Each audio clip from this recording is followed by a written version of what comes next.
Welcome to the new Workology Go Podcast. In just under 5 minutes, we'll get you the HR and workplace news you need before you start your day 2 times a week. Get ready, get set, and go with the new Workology Go Podcast. Here are today's HR and workplace news headlines from the Workology Go Podcast. I'm Jessica Miller-Merrill. This podcast is sponsored by HSA Bank. Working in HR, we've all heard about healthcare spending accounts, or HSAs, and flexible spending accounts, also known as FSAs. In fact, the wellness industry for the workplace is really growing. It's an area of interest. A report sponsored by the U.S. Department of Labor and the U.S. Department of Health and Human Services found that over 80% of companies in the U.S. with over 50 employees offered some sort of corporate wellness benefit. But wellness programs aren't just about retention or employers being on trend. It's so much more than that.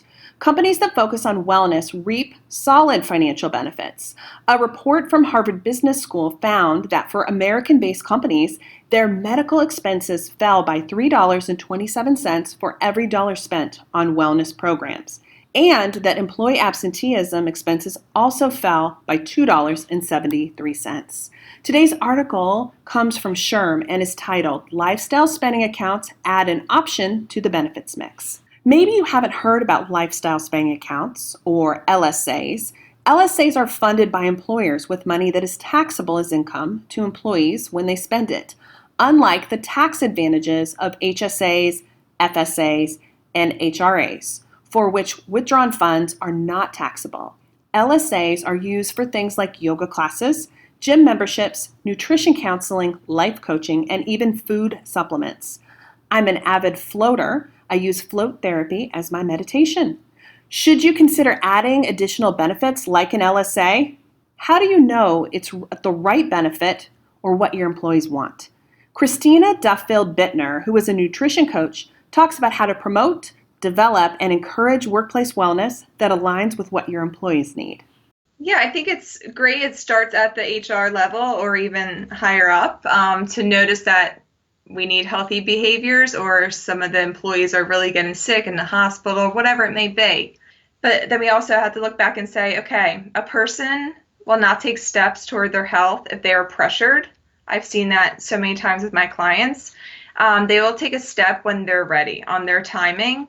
So it may be that you're providing different resources or activities for when they are ready. If you start like a program or activity, it'll take time for the employees to try it and start to come to it. But once they hear other coworkers going to it and they hear good things about it, they'll definitely come out. But it's just the starting process might take a little bit longer than some HR leaders may think. Another good idea might be, how about you put a health forum or a committee at work for the employees? So maybe there's an employee that really loves exercise or loves to be healthy and is a good leader. Maybe they want to lead the other employees with this forum and a committee, so they might listen to their other coworkers compared to maybe HR or a head person. So sometimes coworkers are easier to approach than some HR. Just depends on the relationship within the workplace. I encourage you to take a look at employee participation and spend some time to see if your employee benefits programs are really supporting your employees. I absolutely love things personally like massage, float therapy, or my paddleboard membership. These are not things that traditional benefit programs cover, and as an employer who covers things like this, they could really be a difference maker for me and possibly your employees. Liquid Planner, a Seattle-based project management firm, offers LSA benefits to their 50 employees. The company offers a $1,000 annual employer contribution to any program that is focused on wellness. Employees have participated by purchasing things like golf clubs, healthy living cookbooks, or activities memberships. Is LSA on your radar? I really think it should be.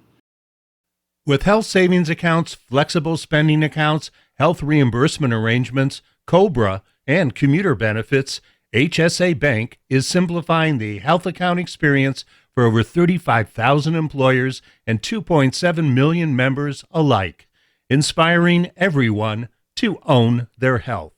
Learn more at hsabank.com. And that's this episode of the Workology Go podcast, sponsored by HSA Bank. We're your go-to for HR and workplace news. I'm Jessica Miller-Merrill. Thank you for listening.